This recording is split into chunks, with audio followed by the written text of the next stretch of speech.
मित्रों, एक ऐसा घटना जिसे सुनकर सबके रोंगटे खड़े हो जाएंगे। गरीब माता की 4 बेटियां बिना विवाह के गर्भ से कैसे हो गई? इस शिशु का पिता कौन है? यह घटना सारे गांव वालों को हिला कर रख दिया। कैसे एक ही घर की 4 युवा बेटियां गर्भवती कैसे हो गई? ये हृदय दहला देने वाला घटना जरूर सुने। वीडियो को एक पसंद, चैनल को सदस्यता जरूर करें। मित्रों, एक विधवा स्त्री थी जिसकी 4 सुंदर बेटियां थी। उसका पुत्र कोई नहीं था और चारों ही बेटियां बहुत सुंदर थी। इस बूढ़ी स्त्री की चारों बेटियां ही बहुत अच्छी थी। इस स्त्री ने अपनी बेटियों को बहुत अच्छी शिक्षा दिलवाई थी। उनकी जिंदगी में तबाही तब आई जब उस बूढ़ी माता की बड़ी 4 बेटियां गर्भवती हो गई। और हैरानी की बात तो यह थी कि इन 4 बेटियों को पता ही नहीं था कि उनके साथ ये गलत कार्य किसने किया है। और जब इस कहानी का खुलासा होगा कि इन 4 लड़कियों को गर्भवती करने वाला कौन था, तो आपके पैरों से जमीन खिसक जाएगी। कहानी कुछ यूं है कि एक राजा की राजसभा लगी हुई थी और राजा अपनी राजसभा में बैठा सभी शिकायतकर्ताओं की शिकायत सुन रहा था। इन्हीं लोगों के बीच एक बूढ़ी स्त्री रोती हुई आई, जिसके चेहरे पर दुख छाया हुआ था। राजा बूढ़ी स्त्री के चेहरे की तरफ देखकर कहने लगा कि मां, आपको क्या समस्या है? इस बूढ़ी स्त्री ने राजसभा में चारों तरफ देखा तो चुप हो गई। मंत्री क्रोध से बोला कि ए मां, आप बताइए, आपकी समस्या क्या है? आप इधर उधर क्या देख रही हैं? आप समस्या बताइए ताकि हम इसका समाधान निकाल सकें। बूढ़ी स्त्री राजा से रोकर कहने लगी कि राजा महाराज, मेरा जो मामला है मैं वो सबके रहते हुए सबके सामने नहीं बता सकती। मैं सिर्फ आपको एकांत में ही बताऊंगी, क्योंकि मैं विधवा स्त्री हूं। मेरा कोई पुत्र नहीं है और मैं अपनी 4 बेटियों के साथ अकेली रहती हूं। अगर मैं अपनी समस्या सबके सामने आपको बताती हूं तो मुझे डर है कि मेरी बेटियों को कल को कोई समस्या ना हो जाए, कोई आधी रात को मेरे घर ना घुस आए। इसलिए मैं आपको अपनी समस्या एकांत में बताना चाहती हूं। वो राजा काफी चिंतित होकर सोचने लगा कि यहां इतने बड़े बड़े मामले लेकर लोग आए हैं और उन्होंने सबके सामने बताया है। आखिर इस स्त्री का ऐसा क्या मामला है? ये स्त्री सबके सामने क्यों नहीं बताना चाहती? राजा बोला कि आप अपनी समस्या मुझे बताइए। ये सारे लोग मेरे विश्वसनीय लोग हैं, आपको कोई भी हानि नहीं पहुंचाएगा। वो दुखी बूढ़ी स्त्री रोकर बोली कि नहीं राजा महाराज, नहीं, मैं आपको एकांत में ही वो बात बताऊंगी। तो राजा उठ खड़ा होता है और कहता है कि इस स्त्री को मेरे कक्ष में लेकर आओ ताकि ये बात मुझे अकेले बता सके। अब 2 सैनिक उस बूढ़ी स्त्री को राजा के कक्ष में ले जाते हैं। बूढ़ी स्त्री जब अंदर आती है तो राजा उसे कहता है कि ये मां, आप बताइए कि आपकी क्या समस्या है। वो बूढ़ी स्त्री राजा के चरणों में गिरकर रोने लग जाती है। राजा कहता है कि मां, आप मुझे बताइए कि आखिर बात क्या है। मेरा हृदय बैठा जा रहा है कि ऐसी कौन सी बात है जिसके लिए आपने मुझे एकांत में बुलाया, कि मैं ये कभी सहन नहीं कर सकता कि मेरे राज्य में कोई इतनी दुखी स्त्री हो और मैं आपका दुख जानकर आपके दुखों पर मरहम ना रखूं। ऐसा हो ही नहीं सकता। आप मुझे अपना दुख बताइए। वो बूढ़ी स्त्री रोकर कहने लगी, राजा महाराज, मैं एक विधवा स्त्री हूं। मेरे पति को स्वर्गवास पाए बहुत समय बीत चुका है और मेरा कोई पुत्र नहीं है। मेरी 4 बेटियां हैं। मैं लोगों के धनी घरों में जाकर बर्तन धोती हूं, उनके वस्त्र धोती हूं और उनके घरों में कार्य करती हूं। और इन धनी घरों से जो बचा हुआ भोजन मिलता है, जो मुझे मेहनत मजदूरी के धन मिलते हैं, उसी में से मैं अपना घर चलाती हूं और उसी से अपना घर चलाकर ईश्वर का धन्यवाद अदा करती हूं। मैंने कभी किसी से कोई शिकायत नहीं की कि मैं ऐसी गरीबी की जिंदगी जी रही हूं। मेरी 4 बेटियां हैं, पर्दे में रहने वाली हैं। वो कभी भी घर से बाहर नहीं जाती और हमेशा अपने सिरों पर दुपट्टा रखती है। मेरी जिंदगी ऐसी ही चल रही थी। एक बार मेरी बड़ी पुत्री की तबीयत बहुत खराब हो जाती है। मैं अपनी बड़ी पुत्री को चिकित्सक के पास लेकर जाती हूं। चिकित्सक कहता है कि तुम्हारी पुत्री गर्भवती है, तुम्हारी पुत्री गर्भ से है। यह बात सुनकर मेरे पैरों से जमीन खिसक जाती है कि मेरी बड़ी पुत्री की तो विवाह भी नहीं हुआ, तो ये गर्भ कैसे आया? मैं जब अपनी पुत्री को घर लेकर आई तो उसे मारने पीटने लगी कि बताओ किसके साथ तुमने ये कलंक किया है और ये शिशु किसका है। जब मैंने अपनी पुत्री को काफी मारा तो मेरी बड़ी पुत्री रोने लगी और मेरे आगे हाथ जोड़ने लगी कि ए मां, मैं नहीं जानती कि ये शिशु किसका है। ए मेरी प्यारी मां, मुझ पर विश्वास करो। मैंने कभी किसी के साथ बात नहीं की। मैं कभी घर से अकेली बाहर नहीं गई। मैंने कभी किसी के साथ आंख नहीं मिलाई। ए मेरी मां, मुझे नहीं पता कि ये शिशु मेरे गर्भ में कैसे आया है। वो बूढ़ी स्त्री अपनी पुत्री पर विश्वास कर लेती है और कहती है कि राजा महाराज, मैंने इस पुत्री को जन्म दिया था। मुझे पता चल चुका था कि मेरी पुत्री असत्य नहीं बोल रही, और उसके कुछ दिनों बाद तो मुझे पक्का विश्वास हो गया था कि मेरी पुत्री असत्य नहीं कह रही। वो बूढ़ी स्त्री राजा को घटना सुनाते हुए रोने लगी कि राजा महाराज, हमने इस बात पर धैर्य कर लिया। फिर मेरी बड़ी पुत्री ने 9 माह बाद एक पुत्र को जन्म दिया और हमने मजबूरी के मारे इस शिशु की परवरिश करनी शुरू कर दी। इसके 2-3 माह बाद मेरी छोटी पुत्री गर्भवती हो गई। जब मैंने उसको चिकित्सक के पास लेकर जाकर दिखाया तो चिकित्सक ने कहा कि आपकी पुत्री ये भी गर्भ से है। और चिकित्सक की ये बात सुनकर मेरे हृदय को दूसरा झटका लगा। मैं सोचने लगी कि मेरी बेटियों के साथ ये सब कौन कर रहा है। हमारे घर पर भी कोई नहीं आता है और मेरी बेटियां बाहर भी नहीं जाती है। मैंने अपना घटना ईश्वर पर छोड़ दिया कि ये ईश्वर मुझे इस बात का पता चल जाए कि मेरी बेटियों के साथ ये गंदा कार्य कौन कर रहा है। मेरी दूसरी पुत्री ने भी एक शिशु को जन्म दिया। उसके बाद मेरी तीसरी पुत्री गर्भवती हो गई और फिर मेरी चौथी पुत्री जो 14 वर्ष की थी वो गर्भ से हो गई। मैं तो लुट गई, बर्बाद हो गई। मुझे तो कुछ नहीं पता चल रहा कि मेरे घर पर यह क्या हो रहा है। इस दुखी माता का ये वचन सुनकर राजा हैरान हो जाता है कि ये कैसा घटना सुना रही है। बूढ़ी स्त्री अपनी कहानी सुनाकर राजा के चरण पकड़ लेती है कि ए राजा महाराज, मुझे न्याय चाहिए। मुझे पता करना है कि मेरी बेटियों के साथ ये गलत कार्य कौन कर रहा है। राजा महाराज, मेरी बेटियों के अपराधी को आप पकड़े। मैंने बहुत खोजने की कोशिश की। मुझे जरा पता नहीं चला कि वो व्यक्ति कब आता है हमारे घर। उसने हमारी जिंदगी बर्बाद कर दी है। राजा महाराज पूरी कहानी सुनकर कहने लगा, एमा, तुम अब बोल रही हो। तुम्हारी चौथी पुत्री के साथ ये कार्य हुआ है। तुम्हें तो तब आना चाहिए था जब तुम्हारी पहली पुत्री के साथ गलत कार्य हुआ था। अगर तुम उस समय ये बात बताती तो तुम्हारी बाकी 3 बेटियों के साथ ये सब कुछ ना होता। मगर जब तुम जैसे गरीब लोग होते हैं, वो लोगों की बदनामी से डरकर ये जहर पी लेते हैं और फिर वही जहर तुम्हारे अंदर काटता रहता है। तुम्हें जब बात तुम्हारी सहन शक्ति से बाहर हो जाती है, फिर तुम लोग आकर बताते हो कि ये मामला हो गया है। और मां, तुम भी उन लोगों में से हो जो अब आई हो। वो बूढ़ी स्त्री अपनी गलती स्वीकार करती है कि मुझे पहले आना चाहिए था, लेकिन अब मैं आ चुकी हूं। जो कुछ हो गया सो हो गया, लेकिन अब मेरी बेटियों के अपराधी का पता लगना चाहिए कि वो कौन है। राजा महाराज बहुत ही नेक दिल दयालु थे, कहने लगे कि मां, अब तुम घर जाओ। अब ये समस्या तुम्हारी नहीं है, अब ये समस्या मेरी है और मुझसे सहन नहीं होता कि मेरे राज्य में कोई स्त्री इतनी दुखी हो। कोई राक्षस गरीब स्त्री पर अत्याचार कर रहा है और मैं चैन की नींद सो लूं। मेरे राजा होने पर लानत है, इसलिए आप अपने घर जाइए। अब ये समस्या मेरी है। वो बूढ़ी स्त्री वहां से चुपचाप अपनी चादर लपेटे हुए वहां से बाहर आ गई और अपने घर चली गई। अब राजा महाराज वहां से निकलकर वापस आकर बैठ गए और बाकी तमाम लोगों के न्याय मिलना चाहिए। राजा लोगों के मामले सुनकर जब मुक्त होता है तो वो अपने कक्ष में मंत्री को बुलाता है।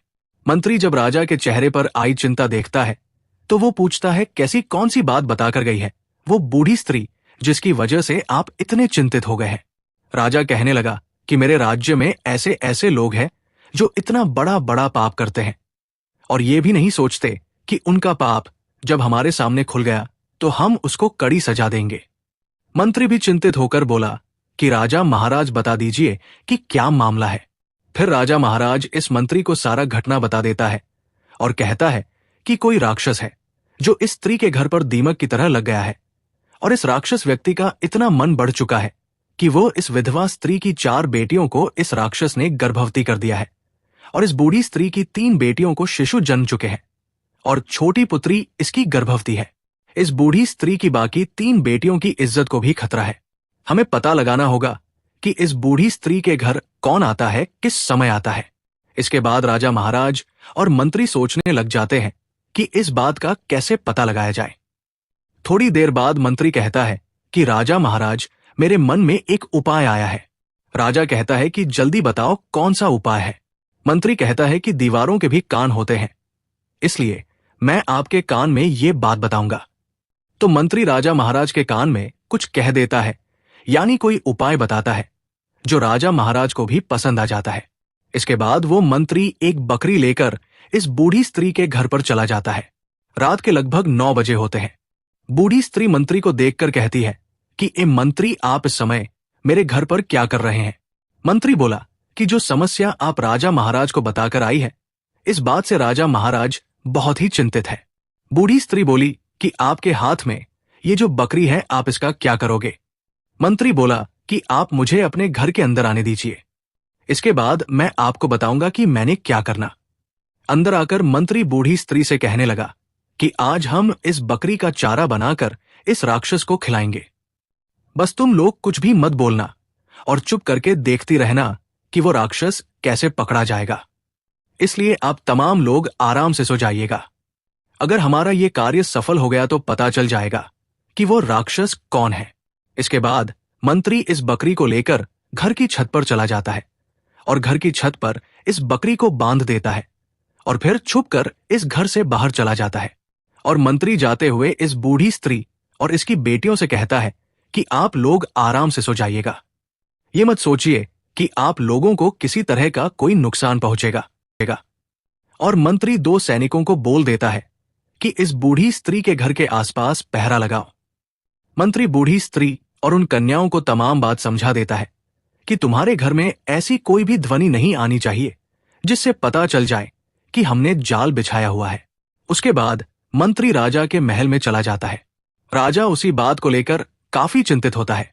राजा मंत्री से कहता है कि ये मंत्री, तुमने इस बकरी को वैसे ही पहुंचा दिया है जैसे हम चाहते थे।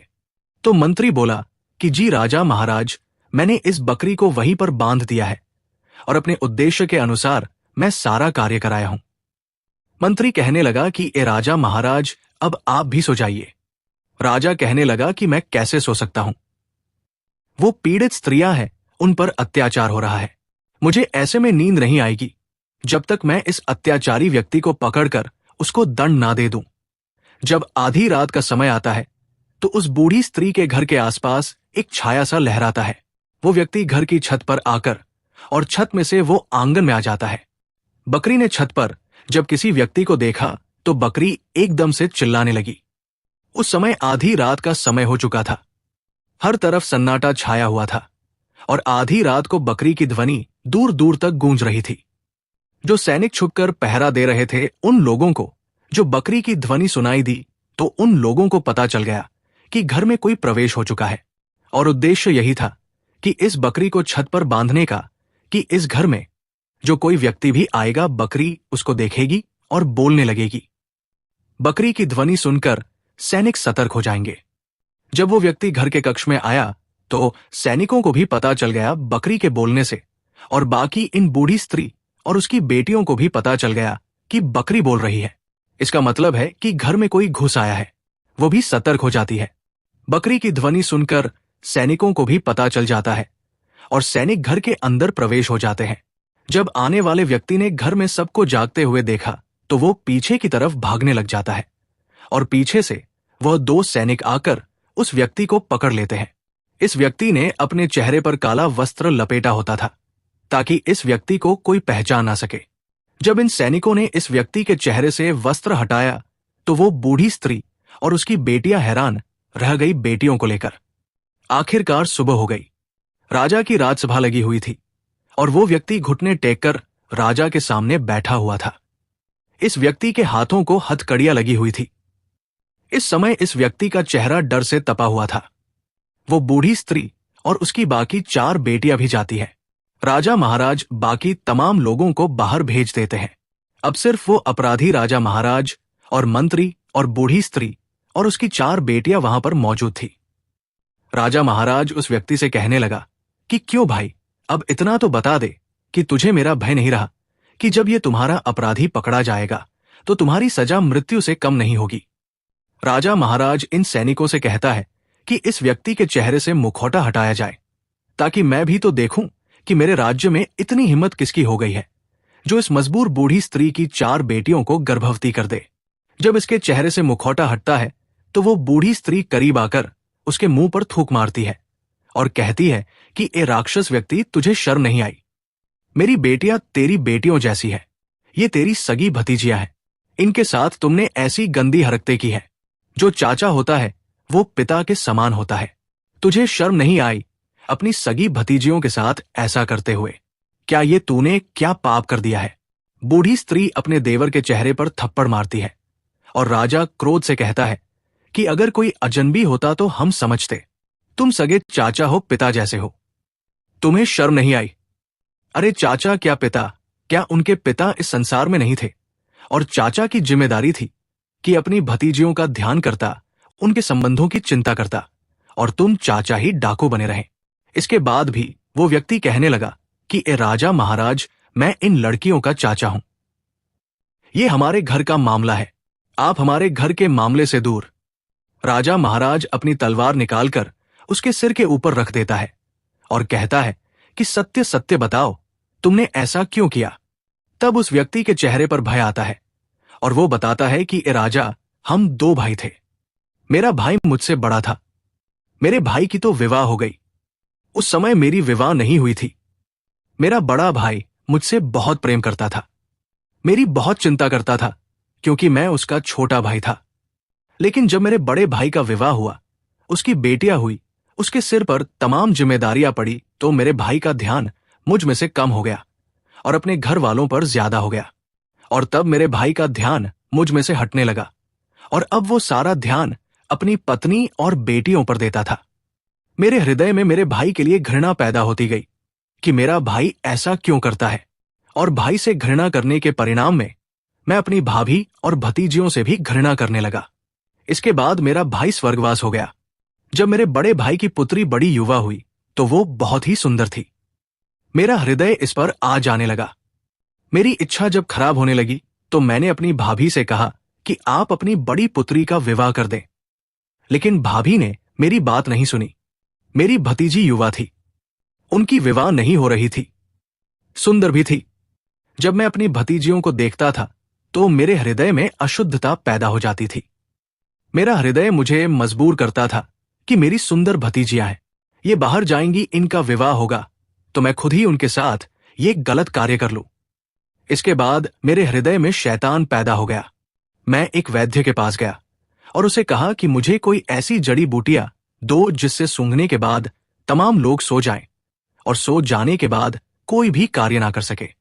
बस इसी तरह ही तब से ही मैं वो जड़ी बूटियां लेकर घर की छत की तरफ से आंगन में आ जाता और भाभी भी और उसकी बेटियों को वो जड़ी बूटियां सूंघा देता। उनको सूंघने से वो 4-5 घंटों के लिए अचेत हो जाती थी और जिसके साथ मैंने दुष्कर्म करनी होती थी उसके साथ दुष्कर्म कर लेता था और फिर उसको इसी हालत में छोड़ देता था जैसे उसको पता ही ना चले। उसको वैसे वस्त्र पहना देता और फिर मैं घर वापस आ जाता। और जब मेरी भतीजी सुबह उठती थी तो उनको ज्ञात भी नहीं होता था कि उनके साथ क्या हुआ है। और यही कार्य मैं कई वर्षों से कर रहा था। लेकिन अगर मैं इस समय छत पर बकरी को देखकर समझ जाता कि ये बकरी मुझे चारा बनाने के लिए बांधी गई है तो मैं वापस चला जाता। मैंने सोचा कि मेरी भाभी ने दूध लेने के लिए ये बकरी खरीदी है और छत पर बांध रखी है। मैंने इस समय बकरी की तरफ ध्यान ही नहीं दिया, मेरा ध्यान तो दुष्कर्म की तरफ था। इसके बाद जब वो व्यक्ति अपना सारा पाप मान लेता है, अपना अपराध स्वीकार कर लेता है, तो राजा महाराज मंत्री को संकेत करता है। मंत्री अपनी तलवार निकालकर उस व्यक्ति का सिर उसके धड़ से अलग कर देता है, जिसके बाद उसका शरीर थोड़ी देर के लिए तड़पता है और फिर दंड के रूप में ठंडा हो जाता है। इस तरह इस राक्षस व्यक्ति को, इस अत्याचारी चाचा को दंड मिल जाता है। फिर राजा महाराज इस बूढ़ी स्त्री की तरफ देखकर कहता है कि ए मां, अगर आप मुझे बता देती तो आपकी बाकी 3 बेटियों को ये दुख ना झेलना पड़ता। लेकिन मेरा आपसे वादा है कि आपकी इन 4 बेटियों को वो सुख मैं दिलवाऊंगा जिनकी ये हकदार है। फिर राजा महाराज अपने सैनिकों में से 4 सैनिक, जो बहुत ही समझदार सुलझे हुए होते हैं, उन 4 सैनिकों से इन 4 कन्याओं का विवाह करवा देता है और बहुत सारा धन और संपत्ति धन भी साथ देता है। इसके बाद वो बूढ़ी स्त्री रोकर राजा का आभार अदा करती है। राजा महाराज कहता है कि अब आप बेफिक्र हो जाएं। जब आपकी बाकी 3 बेटियां युवा हो जाएंगी तो आप मुझे बता दीजिएगा। मैं इनके लिए भी कोई अच्छा सा युवक देखकर इनका संबंध करवा दूंगा। ये थी एक न्यायप्रिय राजा की कहानी और ऐसे राक्षस चाचा की कहानी जो चाचा पिता की तरह होता है। इस कहानी से एक शिक्षा भी सीखने को मिलता है कि अगर किसी पर किसी तरह का भी कोई अत्याचार हो रहा है, कोई पीड़ित है, तो उसको अपने अधिकार के लिए स्वर उठाना चाहिए। अगर वो व्यक्ति कमजोर रहेगा और बाकी संसार वालों के डर से मौन रहेगा तो संसार उसको नोच कर खा जाएगा। मित्रों, इस वीडियो को आगे भी जरूर साझा कर दें और हमारे इस चैनल पर शिक्षा पूर्ण कहानियां अपलोड की जाती है, तो मुझे उम्मीद है कि इस कहानी से आपको कुछ सीखने को मिला होगा। अगर वीडियो अच्छी लगी हो तो वीडियो को लाइक और कमेंट में राधे राधे अवश्य लिखें। हम आपसे मिलते हैं किसी और नई वीडियो में। तब तक के लिए अपना ख्याल रखना।